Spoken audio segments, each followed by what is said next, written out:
नबी सल्लल्लाहु अलैहि वसल्लम और हज़रत आयशा का निकाह। ये वीडियो बहुत खूबसूरत है, प्लीज़ ज़रूर सुन के जाइएगा। जब हज़रत आयशा रज़ी अल्लाह ताला अन्हा का हमारे नबी सल्लल्लाहु अलैहि वसल्लम से निकाह हुआ तो हमारे नबी सल्लल्लाहु अलैहि वसल्लम ने 500 दिरहम हक महर अदा किया। निकाह के 3 साल तक आप अपने मैके में रहीं। 3 साल बाद आपकी रुखसती हुई।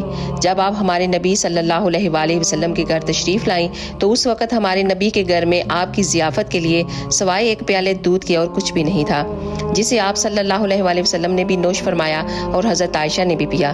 और फिर शादी के बाद आप जिस हुजरे मुबारक में रहीं उसकी कुल कायनात एक चारपाई, एक बिस्तर और एक खजूर की छाल का बरा हुआ तकिया और कुछ मटके थे पानी और खजूर रखने के लिए।